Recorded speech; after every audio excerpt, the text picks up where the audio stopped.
ઉજ્જૈનમાં જ્યારે કુંભ લાગશે ને તો એ ગરમીની અંદર ત્યાં કેટલાય સાધુઓ તડકામાં અને ચારેકોર ધૂણી અને ધૂણી તાપે. કુંભમાં જવું એ તપ છે સાહેબ. પ્રયાગના કુંભમાં જાઓ એટલે ટાઢ સહન કરો, ઉજ્જૈનના કુંભમાં જાઓ એટલે તડકો સહન કરો, ગરમી. નાસિકના કુંભમાં જાઓ, નાસિક ત્રંબકમાં વરસાદ સહન કરો. આ સહન કરવાનું છે, પણ ટકી રહેવાનું છે. તપથી ટકી રહે છે માણસ. તપ, અને આ તપ શ્રદ્ધા વગર ન થાય, આ તપ નિષ્ઠા વગર ન થાય, આ તપ પ્રેમ વગર ન થાય.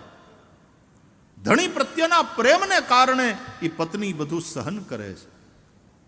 સહન કરે, હસતે મોઢે એની સહન કરવાની તૈયારી, એની કષ્ટ ઉઠાવવાની તૈયારી છે. મહાદેવ કહે છે તપ આધાર સબ સૃષ્ટિ ભવાની. હે ભવાની, આ સૃષ્ટિ તપના આધારે ટકેલી છે. તો શ્રદ્ધા સ્થાનો જે આપણા છે, આપણા મૂળિયા, આપણી શ્રદ્ધા, એ આપણા શ્રદ્ધા સ્થાનોમાં આવતી આવી જાગતી જગ્યાઓમાં, એની પરંપરામાં, સાધુ સંતોની વાણીમાં આપણી શ્રદ્ધા બલવતી છે. ગોસ્વામી તુલસીદાસજી તો રામચરિત માનસમાં આ શ્રદ્ધાને કામધેનુ ગાય જેવી કે સાત્વિક શ્રદ્ધા ધેનુ સુહાઈ. જ્ઞાન દીપકનું જ્યારે વર્ણન કરે છે ગોસ્વામી તુલસીદાસજી, દીવો પ્રગટાવવા માટે કોડિયું જોઈએ ને કાપૂસ જોઈએ ને એમાંથી વાટ બનાવવાની હોય, પણ એમાં ઘી પૂરવાનું હોય ને. એ ઘીની જ્યારે વાત આવે ત્યારે શરૂઆત ગાયથી થાય. તો સાત્વિક શ્રદ્ધા ધેનુ સુહાઈ. તુલસીદાસજી કહે છે આવી જે સાત્વિક શ્રદ્ધા છે, ભગવદ્ ગીતામાં ભગવાન શ્રી કૃષ્ણે 3 પ્રકારની શ્રદ્ધા કહી છે. સાત્વિક શ્રદ્ધા હોય છે, રાજસી શ્રદ્ધા હોય છે, તામસી શ્રદ્ધા પણ હોય. આ તંત્ર મંત્ર ને આ ઝાડ ફૂંક ને એમાં હમણાં પાછું બહુ વધ્યું છે. પાછા એના વિડીયા સોશિયલ મીડિયા ઉપર ઘણા ને, એટલે એટલા બધા તંત્રમાં અઘોર પંથ છે, એમાં ના નહીં. પણ આ બધી તામસી આરાધનાઓ છે ભગવદ્ ગીતાના આધારે. ભૂતને ભજે છે લોકો, ભૂતે કામ કરે. ગોસ્વામી તુલસીદાસજીને ભૂતે ભેગા કરી દીધા હનુમાનજીની, કે ભાઈ રામની ભેગા તો હું ન કરી શકું, રામને બધે ખાડી દઉં તો હું ભૂત હોઉં, હું આ પ્રેતીઓની માં છું. કથા તમે સાંભળી હશે. તુલસીદાસજી એના સાધનાના કાળમાં ભજન કરતા હતા, એનું તપ, એનું ભજન ચાલતું હતું. રોજ સવારના એ શૌચ જાય ને જંગલ, ત્યારે તો આ ઘરે ઘરે શૌચાલય તો હતા નહીં, એટલે પછી લોટો લઈને જાય શૌચ જંગલમાં, અને પછી શૌચ જઈને પાછા આવે ને ત્યારે લોટામાં થોડું પાણી થોડું વધ્યું હોય ને, એની ટેવ જ એ રીતની હતી, અથવા તો સ્ટાઇલ એ રીતની હતી, થોડું પાણી વધે. પછી પાછા આવતા રસ્તામાં એક ઝાડ, તો એ ઝાડ ઉપર એ પાણી રેડી દે. લોટાનું વધેલું પાણી ઝાડ ઉપર રેડી દે. અમથું એનું કોઈ કારણ નહોતું, પણ એમ સમજી લો કે એ એક ટેવ થઈ ગઈ, એક ક્રમ થઈ ગયો કે શૌચ જઈ અને પાછા ફરે એટલે વધેલું પાણી ઓલા ઝાડવા એ રેડી દે. એવી કોઈ વિધિ તો હોય જ નહીં આવી, અને એનું કોઈ કારણ પણ નહોતું તુલસીદાસજી પાસે. બસ આમ જ એક ક્રમ થઈ ગયેલો. ઘણા બધા મહિના પછી એકવાર આ રીતે શૌચ જઈ આવ્યા પછી પાછા ફરતા હતા તુલસીદાસજી. લોટામાં થોડું પાણી વધેલું, રોજની જેમ ત્યાં ઝાડવાના નીચે આમ મૂળી આમ પાણી ના. પણ આજે લોટો ઊંધો કર્યો ને તો પાણી નીકળ્યું નહીં, વધ્યું જ નહોતું તે દિવસે. વાપરતી વખતે જરાક વધારે વાંકો થઈ ગયો છે લોટો, પૂરું થઈ ગયું, પાણી વધેલું નહીં. એટલે લોટો આમ વાંકો કર્યો પણ ત્યાં પાણી નીકળ્યું નહીં. એટલે તુલસીદાસજીને થોડું દુઃખ થયું. આમ દુઃખ થવાનું કોઈ કારણ નહોતું કે આ થોડી કઈ શાસ્ત્ર વિધિ હતી યાર, પણ તોય તુલસીદાસજીને દુઃખ થયું. અમથું ઓલું પાણી રેડતા હતા એ અમથું. આજે પાણી ન વધ્યું, લોટો ઊંધો કર્યો એટલે ઝાડવાનું પાણી ન, તોય દુઃખ થયું. અમથું સાધુ પુરુષ. તો એ સમયે એ ઝાડની અંદરથી એક પ્રેત, એક ભૂત એ પ્રગટ થયું અને એણે તુલસીદાસજીને કહ્યું કે કોઈ વાંધો નહીં, આજે પાણી ન વધ્યું, આજે ન મળ્યું, પણ તમારા આપેલા પાણીથી હું તૃપ્ત છું. અજાણતાય કોકની તૃપ્તિ થઈ જાય. અજાણતા એ ભૂતે કહ્યું કે તમે અમને પાણી આપો છો. માણાને બધી ખબર છે, તોય શ્રાદ્ધ પક્ષ આવે તોય પિતૃઓને પાણી નથી આપતા, પીપળાને પાણી ન આપે, તુલસીને પાણી ના આપે, ગાય તરસી મરતી હોય. તમારા આપેલા પાણીથી પેલા ભૂતે કહ્યું કે હું તૃપ્ત છું. આજે ન વધ્યું, કાંઈ વાંધો નહીં તુલસીદાસજી, તમારા બહુ ઉપકાર, તમારા જેવા સંતના હાથે અમને પાણી મળે છે. કહો હું તમારી શું મદદ કરી શકું, હું તમારું શું કામ કરું? તુલસીદાસજીએ કહ્યું, જો ભગવાનનો ભક્ત છે ને એ નિર્ભય હોય, નહીં તો ભૂત આવે ને પછી આ રીતે વાતું કરે, કોઈ ઊભું રહે સાંભળવા? પણ ભગવાનના ભક્તો નિર્ભય હોય.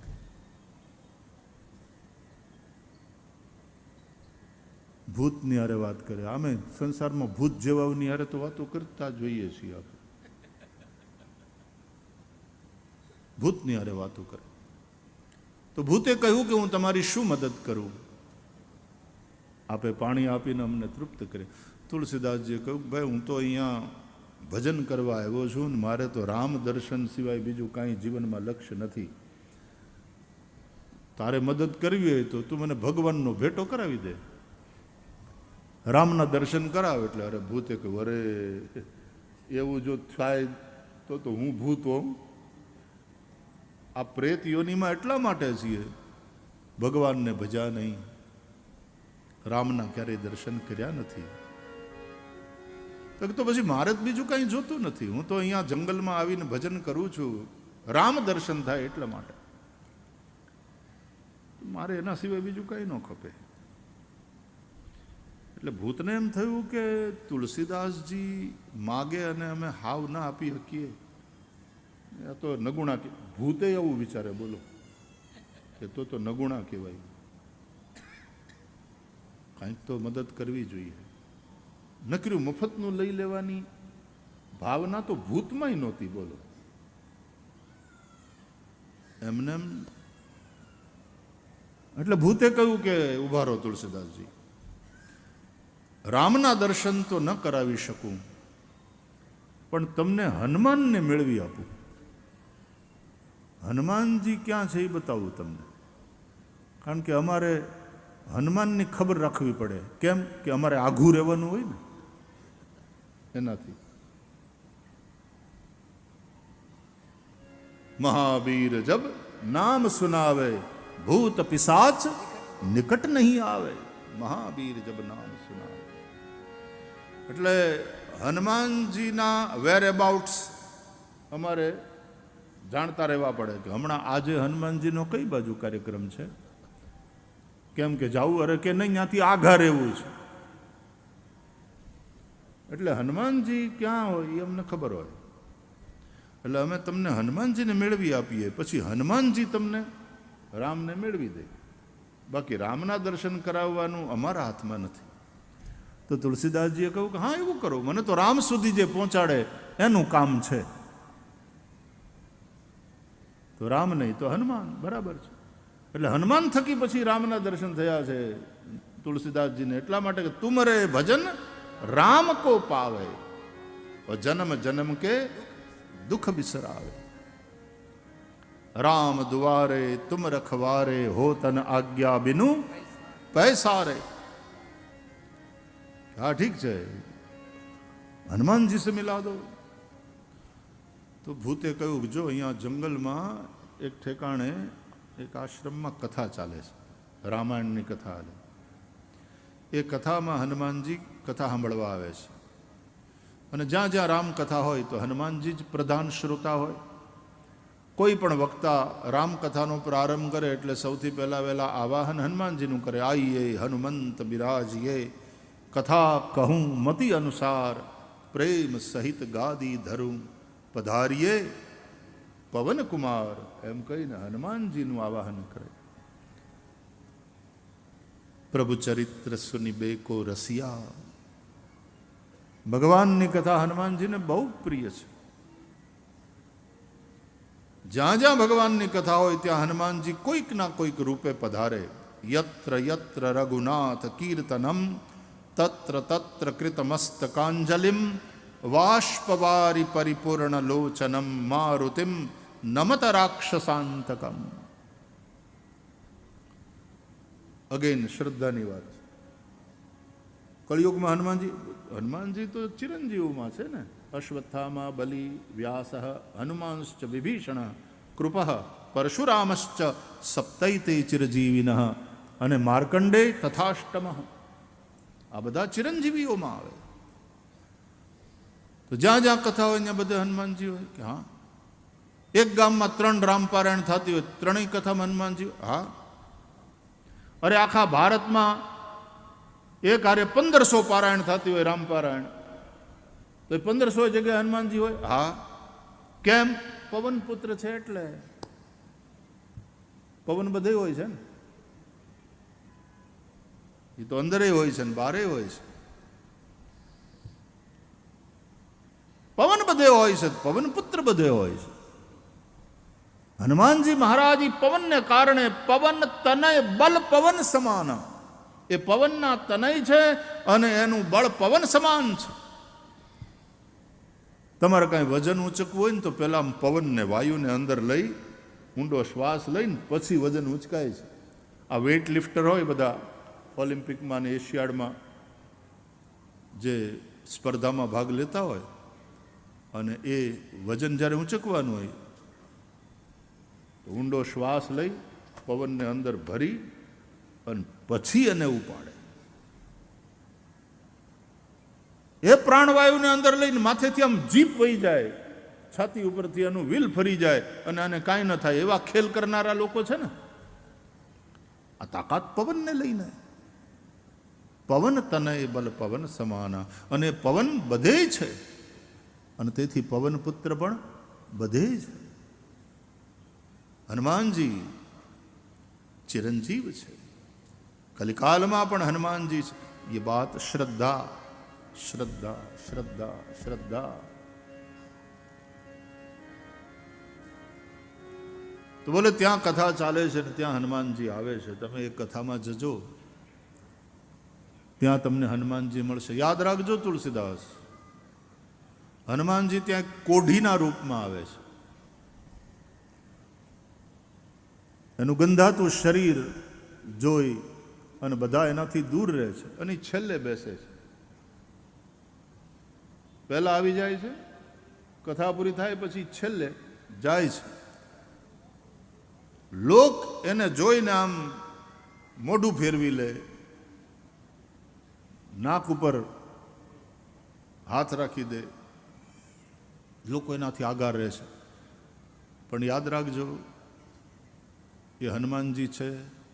ભૂતે કહ્યું ભગવાનમાં પછી કરજો, હું ભૂત છું, મારો ભરોસો પહેલાં કરજો. કદાચ હનુમાન તમને ના પાડે ને કે હું હનુમાન નથી, તો એ હનુમાનનું નહીં માનતા. પ્લીઝ, હું ભૂત છું, તમે મને પાણી દીધું છે, હું તમારો ઋણી છું, તમે મને તૃપ્ત કર્યો છે. એ હનુમાનજી જ છે ને. તમે પગ પકડી લેજો, જાવા દેતા નહીં, પગ પકડી લેજો. અમે ભૂત, અમે હનુમાનને ઓળખવામાં ભૂલ ન કરીએ. ભલે તુલસીદાસજીએ કહ્યું, જય સિયારામ ભાઈ, તારી પરમગતિ માટે પ્રભુને પ્રાર્થના. તુલસીદાસજી ગયા. પોતાનું સ્નાનાદિ નિત્ય કર્મ કરી, પૂજા પાઠ કરી અને ભૂતે બતાવી હતી ને એ જગ્યાએ તુલસીદાસજી ગયા. ત્યાં કથા ચાલતી હતી. વક્તા રામાયણની કથા કહેતા હતા. જનતા બેઠેલી, આટલી બધી નહીં. એ વખતના વિષય કરીને જે કહેવાય છે તે પોતે જેટલી સંખ્યામાં લોકો ભેગા થતા, જંગલની માલિપા, નનકોડો આશ્રમ ને ત્યાં જે 100-150 ભેગા થાય, સાધુ સંતો સાધકો જંગલમાં રહેનારા, એ હવ કથા સાંભળતા હતા. તુલસીદાસજી ત્યાં પહોંચ્યા, દૂરથી વ્યાસપીઠને વંદન કર્યા, રામજીને વંદન કર્યા. આમ આમ નજર કરી તુલસીદાસજી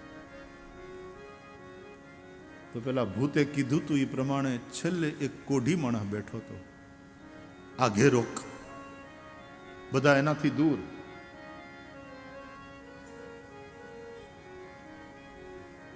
તુલસીદાસજીએ નજર કરી, ત્યાંથી મનોમન પ્રણામ કર્યા. મારો ભૂત વાત સાચી. તુલસીદાસજીએ હનુમાનજીને પ્રણામ કર્યા અને હનુમાનજી હાથમાં માળા, કથા ચાલે, કોઢી શરીર, આંખમાંથી આહુડા દોડ્યા જાય. વાષ્પવારી પરિપૂર્ણ લોચનમ મારુતિમ નમત રાક્ષસાંતકમ.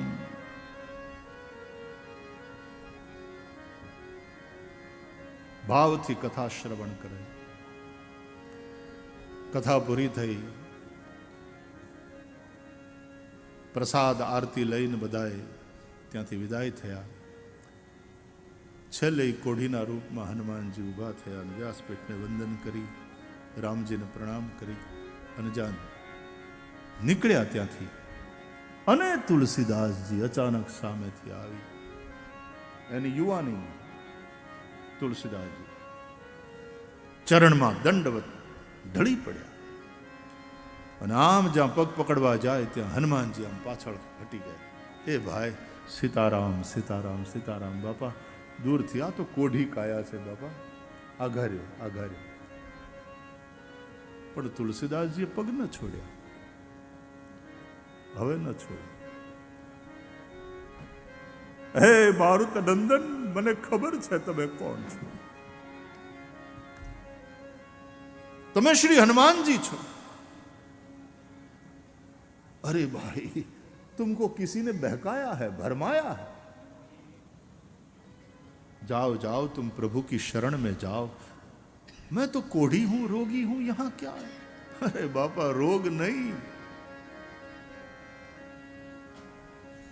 તમારું ભજન કરે ને તમારા પગ પકડે એને તો નાસે રોગ હરે સબ પીરા. નાસે રોગ હરે સબ પીરા. જપત નિરંતર હનુમત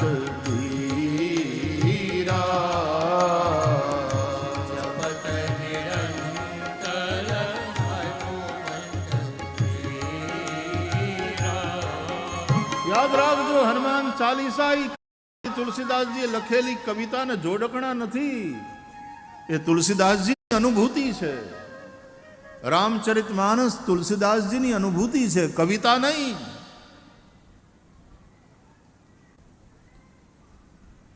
તમે ભલે રોગીના રૂપમાં આમ લીલા કરતા હો, પણ તમારા ભજનથી તો રોગ મટે. નાસે રોગ મિટે સબ પીરા. ન છોડ્યા ચરણ છો, આપ હનુમાનજી છો, આપ હનુમાનજી છો. પછી હનુમાનજી આજુબાજુ જોયું અને પછી ધીમે ધીરે બોલો, ધીરે બોલો. બધા સાંભળી જાય તો વળી પાછી નવી. સાધુ સંત અને ભગવંત એની ટેવ, એનો સ્વભાવ હોય છે, એની પ્રકૃતિ હોય, જાતને છુપાવે. એ પોતાની જાતને જલ્દીથી પ્રગટ ન કરે. અને એટલા માટે સંત ઘણીવાર તમારા ઘરમાં હોય તો તમે એને ઓળખી ન શકો. તમારા બાજુમાં હોય, પાડોશમાં હોય, પણ પાતતા હોય રોજ એની હારે, એને જાતને છુપાવી હોય. ભગવાન જાતને છુપા. સંતોષી માતાની વાતો બહેનો સાંભળે, એની વાર્તા હવે તો કદાચ ઓછું થયું હશે, નહીં તો શુક્રવારે સંતોષી માનું વ્રત, ખાટું ખાવાનું નહીં,